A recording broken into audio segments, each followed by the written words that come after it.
A comunidade Narrações Imersivas acaba de chegar. Torne-se membro e tenha acesso a todos os nossos livros, sem interrupções ou propagandas. E em formato de MP3, ouça diretamente da nossa plataforma no Hotmart. Por menos de uma Coca-Cola por mês, você assina nossa comunidade e apoia diretamente nosso trabalho. Não perca mais tempo e venha curtir mais uma forma de ouvir Narrações Imersivas. Link para assinar a comunidade na descrição ou no primeiro comentário fixado. Fique agora com mais um episódio imersivo.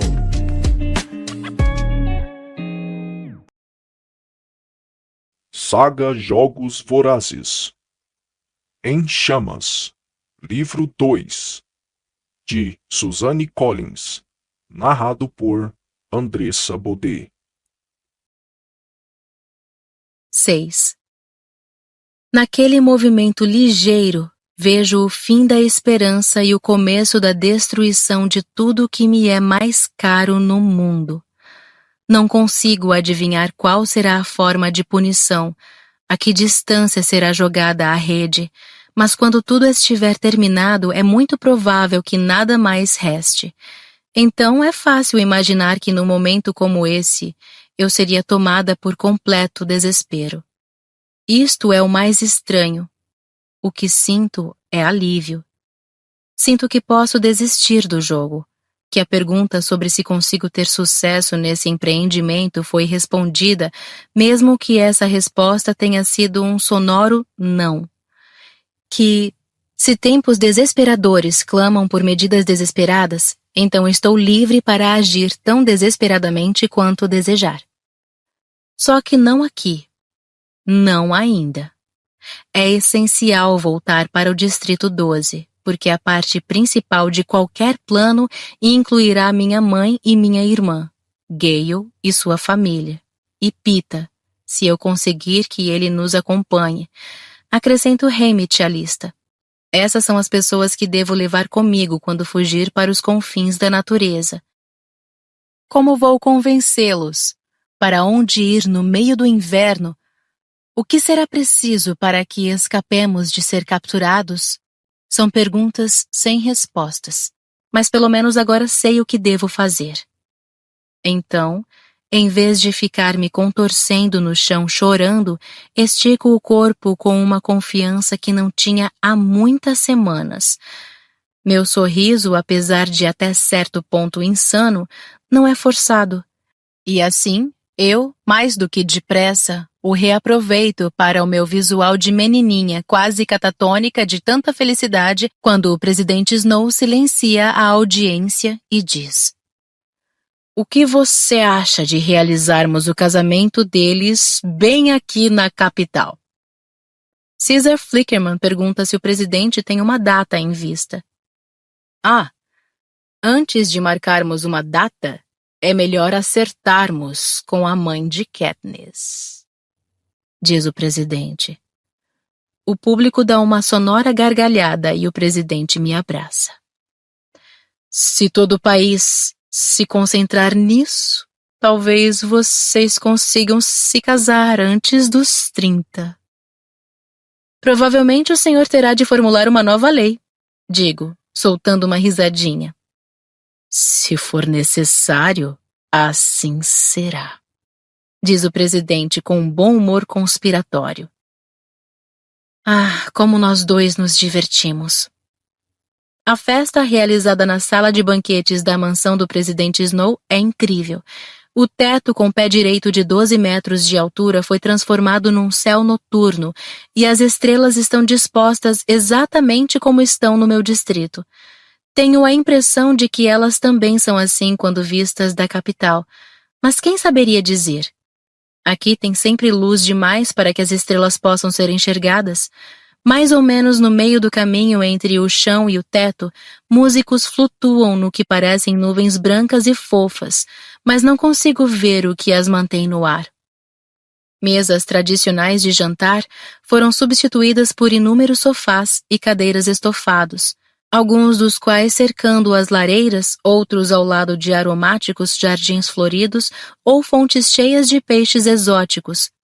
de modo que as pessoas possam comer e beber, e fazer o que quer que desejem no mais completo conforto. Há uma grande área ladrilhada no centro da sala que funciona como pista de dança, como palco para apresentações performáticas de artistas que entram e saem e como um outro local para se misturar com os convidados extravagantemente vestidos. Mas a verdadeira estrela do evento é a comida. Mesas decoradas com as mais finas iguarias estão alinhadas nas paredes, tudo o que se pode imaginar, e coisas com que ninguém jamais sonharia estão à disposição dos convidados. Bois, porcos e cabritos inteiros girando nas grelhas. Imensos pratos de aves recheadas com frutas aromatizadas e nozes. Criaturas dos oceanos salpicadas de molho ou implorando para serem mergulhadas em misturas apimentadas. Incontáveis queijos, pães, legumes, doces, cachoeiras de vinho e rios de destilados que brilham nas chamas. Meu apetite voltou junto com meu desejo de retaliação. Após semanas me sentindo preocupada demais para comer, estou faminta. Quero provar tudo nesta sala, digo a Pita. Percebo que ele está tentando ler minha expressão, tentando entender a minha transformação. Como ele não sabe que o presidente Snow acha que eu fracassei, ele só pode imaginar que acredito que tivemos sucesso. Que talvez eu até sinta uma felicidade genuína com o nosso noivado. Seus olhos refletem sua perplexidade, mas apenas brevemente porque estamos sendo filmados. Então é melhor você se apressar, diz ele. Tudo bem, só uma provinha de cada prato, digo. Minha promessa é quase que imediatamente quebrada diante da primeira mesa, que contém mais ou menos uns 20 tipos de sopa, quando encontro um caldo cremoso de abóbora salpicado de nozes moídas e pequenas sementes pretas. Eu poderia comer isto aqui a noite inteira, exclamo. Mas não como. Fraquejo novamente diante de um caldo verde que só consigo descrever como algo tão saboroso quanto a primavera, e mais uma vez experimento uma sopa rosada fumegante acompanhada de framboesas. Rostos aparecem, apresentações são feitas, fotos são tiradas, beijos são dados e recebidos nas mais diversas faces. Aparentemente, meu broche com o tordo lançou uma nova moda que virou a sensação da temporada, porque diversas pessoas aparecem para me mostrar seus acessórios. Meu pássaro foi copiado em fivelas de cintos, bordado em lapelas de seda, até mesmo tatuado em lugares íntimos. Todos querem usar o símbolo da vencedora. Só consigo imaginar o quanto isso não deve estar levando o presidente Snow à loucura. Mas o que ele pode fazer? Os jogos foram um tremendo sucesso aqui, onde as amoras não passaram de um símbolo de uma garota desesperada tentando salvar seu namorado. Pita e eu não fazemos nenhum esforço para achar companhia, mas somos constantemente assediados, somos o que ninguém deseja perder nessa festa. Eu me comporto como quem está deliciada, mas meu interesse por essas pessoas que vivem na capital é zero. Elas servem apenas para me distrair da comida. Todas as mesas apresentam novas tentações, e mesmo seguindo meu restrito regime de provar apenas um pouquinho de cada prato, começo a me empanturrar rapidamente. Pego uma pequena ave assada, dou uma mordida e minha língua é inundada por molho de laranja. Delicioso. Mas convenço Pita a comer o resto porque quero continuar experimentando tudo, e a ideia de desperdiçar comida, como vejo tantas pessoas fazendo de modo tão leviano, é abominável para mim. Depois de mais ou menos 10 mesas estou completamente cheia, e nós só experimentamos um pequeno número dos pratos disponíveis. Só então a minha equipe de preparação se junta a nós. Eles beiram a incoerência, navegando entre o álcool que consumiram e o êxtase que estão sentindo por participarem de um evento desta magnitude. Por que vocês não estão comendo? Pergunta Octavia. Eu comi, mas não consigo colocar mais nada na boca, digo.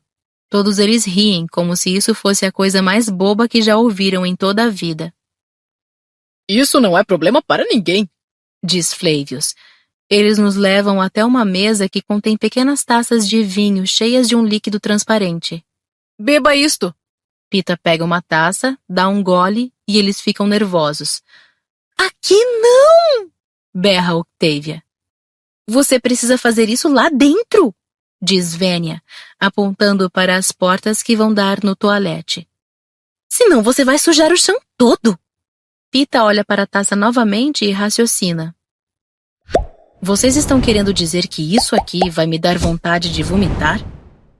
Minha equipe de preparação ri histericamente. É claro! Para você poder continuar comendo, diz Octavia.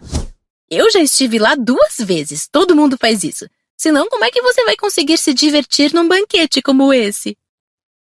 Fico muda, olhando as tacinhas elegantes e tudo o que elas representam. Pita coloca a dele na mesa com tamanha precisão que alguém poderia até pensar que o objeto estava prestes a explodir. Vamos dançar, Katniss. Música ecoa das nuvens à medida que ele me afasta da equipe, da mesa e me leva para a pista. Conhecemos apenas alguns passos de dança em nosso distrito, a partir de músicas tocadas por violinos e flautas, e que requerem uma boa dose de espaço. Mas F nos mostrou alguns temas bem populares na capital. A música é lenta e divagante, de modo que Pita me puxa de encontro a seus braços e nos movemos num círculo praticamente sem dar nenhum passo. Daria para dançar essa música em cima de um prato de torta. Ficamos em silêncio por um tempo. Então, Pita fala com uma voz tensa. A gente tenta aceitar as coisas como são, imaginando que pode lidar com isso, imaginando que, de repente, eles não são tão maus assim. E aí, ele se interrompe. A única coisa em que consigo pensar é nos corpos flácidos das crianças em nossa mesa de cozinha, enquanto minha mãe receita o que os pais não têm condições de dar a elas, mais comida. Agora que somos ricos, ela oferece um pouco para que levem para casa. Mas antigamente, com muita frequência, não havia nada a ser dado e a criança não tinha como ser salva. E aqui na capital, eles vomitam pelo prazer de encher seus estômagos ininterruptamente. Não por causa de alguma enfermidade do corpo ou da mente, nem por causa de alguma comida estragada. É o que todo mundo faz numa festa. É o que é esperado. Faz parte da diversão. Um dia, quando dei uma passada na casa de Hazel para deixar um pouco de caça, Vic estava doente, com uma tosse forte. Como faz parte da família de Gale, o menino deve comer melhor do que 90% do restante do Distrito 12. Mas ainda assim, ele passou mais ou menos 15 minutos falando sobre como eles tinham aberto uma lata de melaço de milho do dia da parcela e cada um tinha colocado uma colher no pão e que talvez comessem ainda mais no fim da semana. E de como Hazel tinha dito que ele podia colocar um pouquinho numa xícara de chá para melhorar sua tosse, mas ele não achava isso certo a menos que os outros também pudessem fazer a mesma coisa. Se a coisa é assim na casa de Gale, como deverá ser nas outras casas? Pita, eles trazem a gente pra cá para lutar até a morte para se divertirem. Digo. Na boa, isso aqui não é nada em comparação com a arena. Eu sei disso. É que às vezes não aguento mais. Tem horas que eu nem sei o que fazer. Ele faz uma pausa e em seguida sussurra. Talvez a gente esteja errado, Katniss. Em relação a quê? Em relação a tentar aquietar as coisas nos distritos, diz ele. Minha cabeça se move rapidamente de um lado para o outro, mas não parece que alguém tenha ouvido alguma coisa.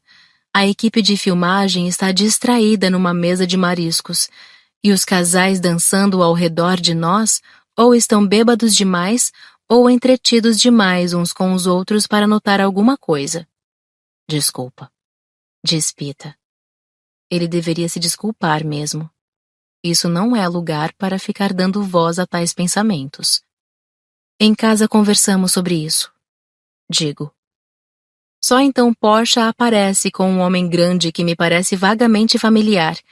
Ela o apresenta como Plutarch Heavensbee, o novo chefe dos idealizadores dos jogos. Plutarch pergunta a Pita se tem permissão para dançar comigo. Pita está novamente com o rosto que usa diante das câmeras e me passa de bom grado, alertando o homem para que não fique muito grudado em mim. Não quero dançar com Plutarch Heavensbee e não quero sentir as mãos dele, uma pousada sobre a minha, a outra na minha cintura. Não estou acostumada a ser tocada, exceto por Pita ou por meus familiares, e coloco idealizadores dos jogos abaixo de vermes na escala de criaturas que eu quero que tenham contato com a minha pele. Mas ele parece sentir isso, e me mantém quase à distância de seus braços estendidos enquanto movimentamos nossos corpos na pista. Ficamos de papo sobre a festa, sobre o entretenimento, sobre a comida, e então ele faz uma piada sobre estar evitando beber ponche desde os treinamentos. Não entendo a piada, e só então percebo que ele é o homem que caiu para trás em cima da tigela de ponche quando atirei uma flecha nos idealizadores dos jogos durante a sessão de treinamento.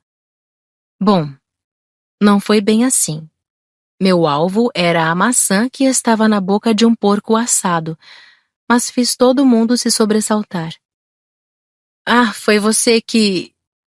Rio, me lembrando dele se encharcando de ponche ao cair. Foi sim. E você vai ficar satisfeita em saber que eu nunca me recuperei daquilo, diz Plutarch.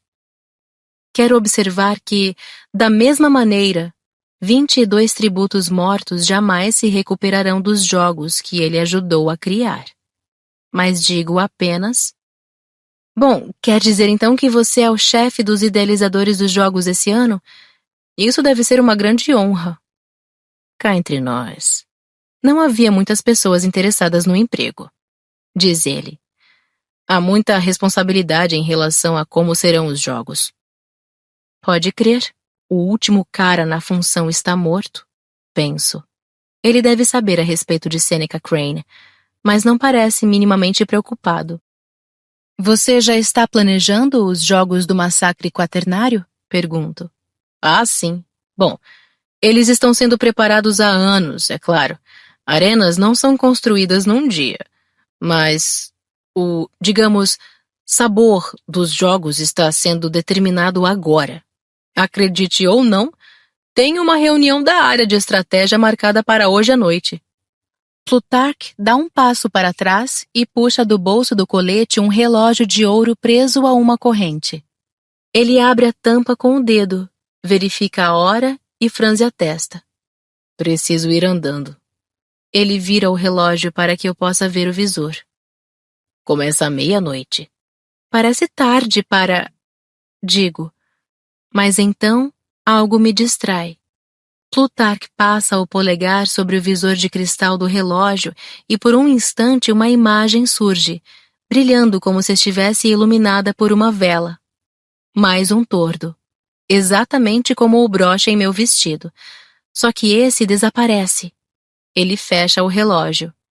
Muito bonito, digo. Ah, é muito mais do que bonito. É singular, diz ele. Se alguém perguntar por mim, diga que fui para casa dormir.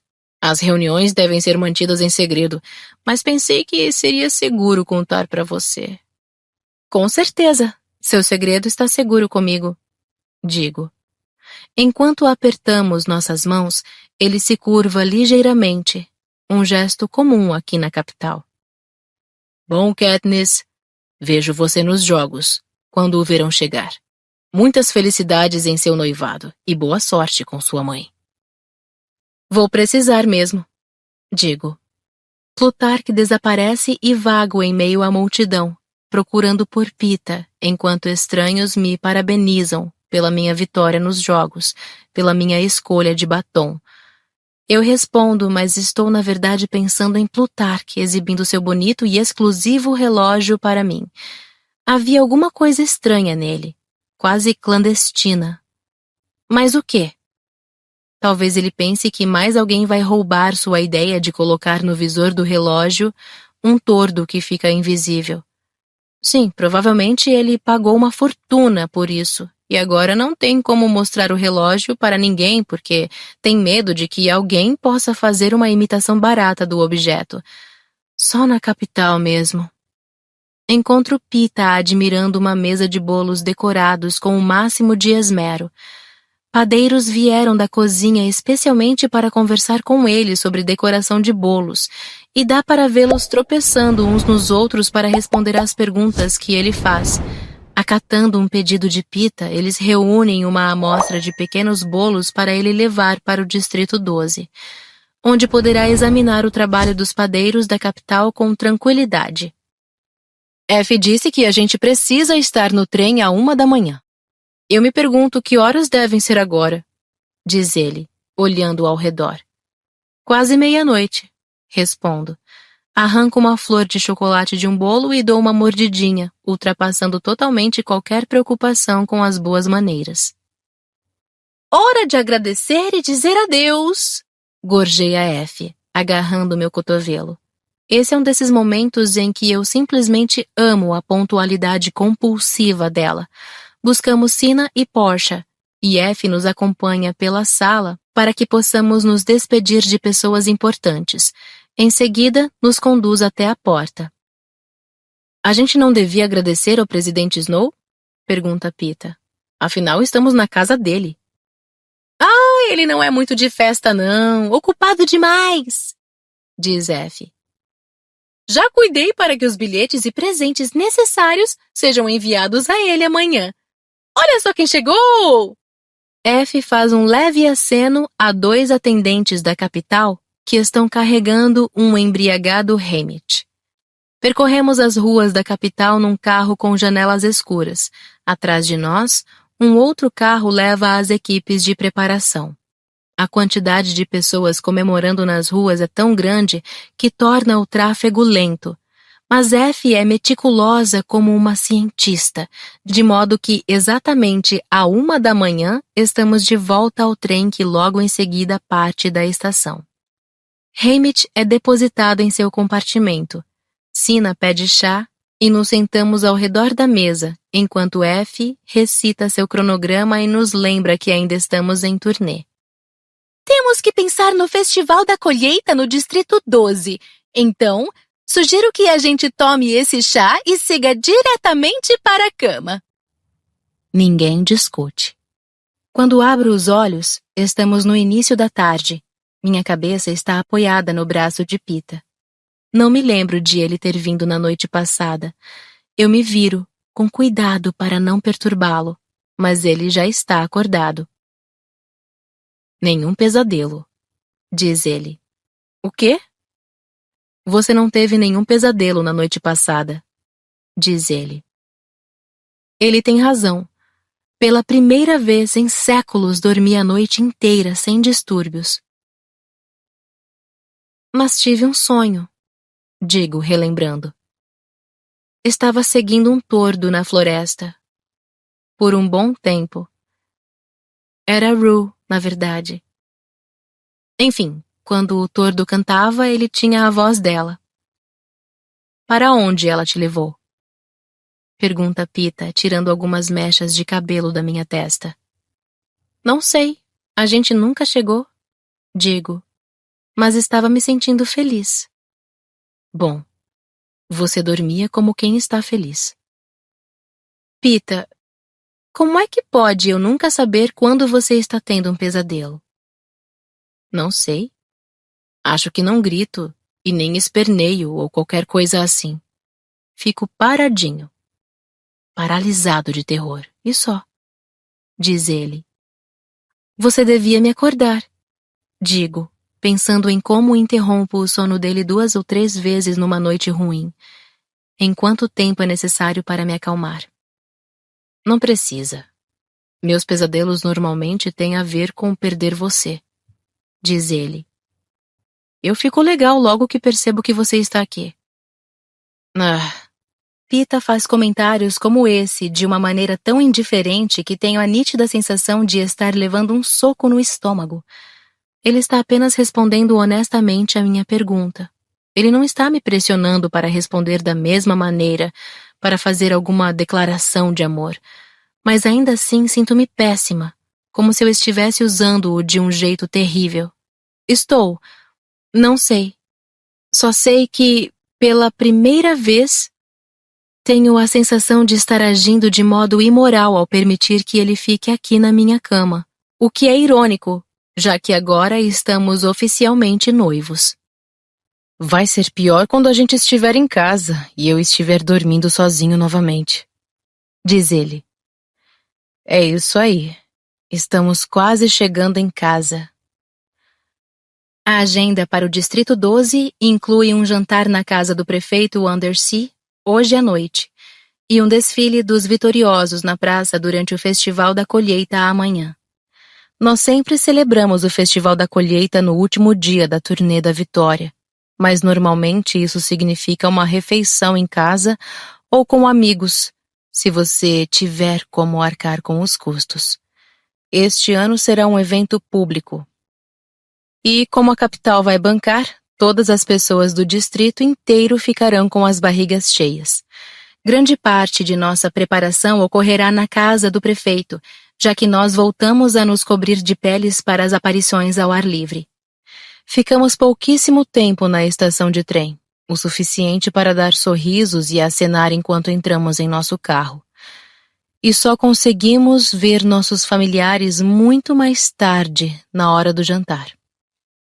Estou contente pelo fato de o evento ocorrer na casa do prefeito em vez de no edifício da Justiça, onde está um monumento à memória de meu pai, onde eles me levaram depois da colheita para aquela horrível despedida. O edifício da Justiça está muito cheio de tristeza. Mas gosto da casa do prefeito Undersea, principalmente agora que sua filha, Mad, e eu somos amigas. Nós sempre fomos, de uma certa forma. A amizade tornou-se oficial quando ela foi se despedir de mim antes de minha partida para os jogos, quando ela me deu aquele broche com o tordo para que eu tivesse sorte. Depois que voltei para casa, começamos a passar um bom tempo juntas. Acontece que Mad também tem muitas horas vagas para preencher. Era um pouco esquisito de início porque não sabíamos o que fazer. Ouço outras garotas de nossa idade conversando sobre garotos, ou sobre outras garotas, ou sobre roupas. Mad e eu não somos fofoqueiras e roupas me matam de tédio.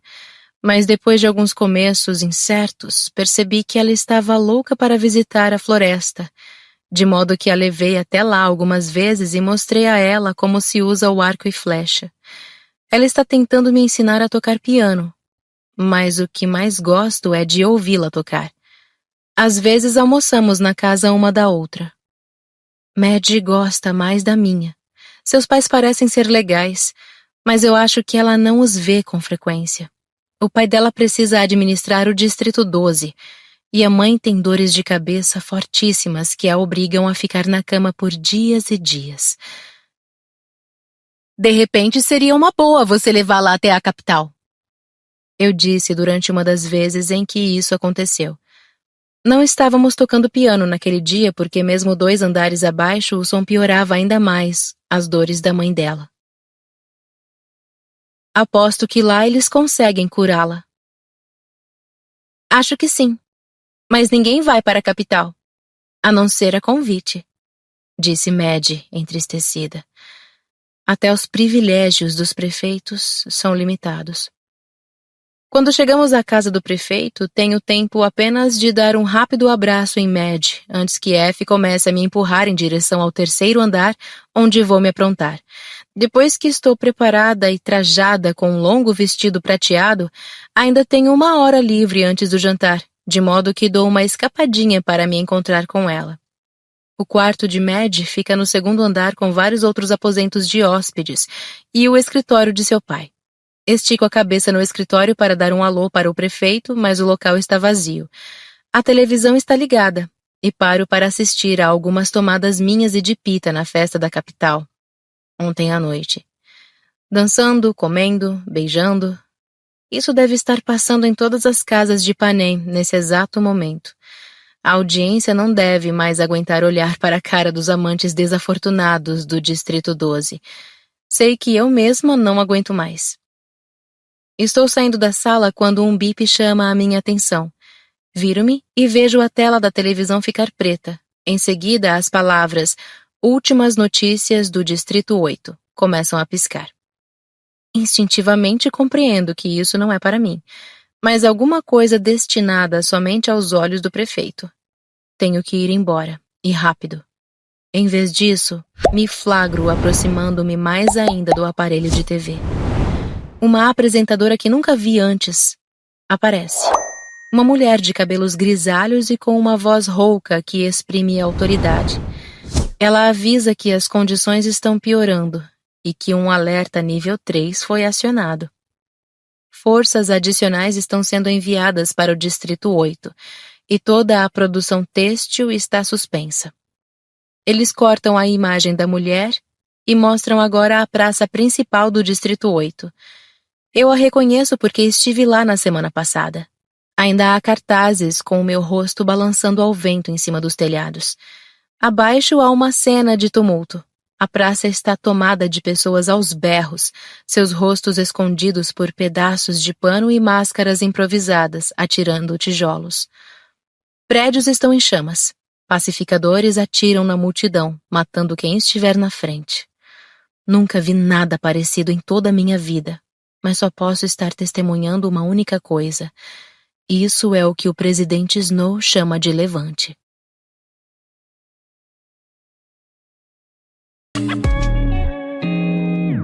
O canal Narrações Imersivas agradece por ter ouvido mais um episódio conosco. Acompanhe nossa página no Instagram e fique por dentro de todas as novidades do canal. E se você vê valor nesse projeto, considere apoiá-lo. Faça parte da nossa comunidade no Hotmart. Até a próxima com mais uma narração imersiva.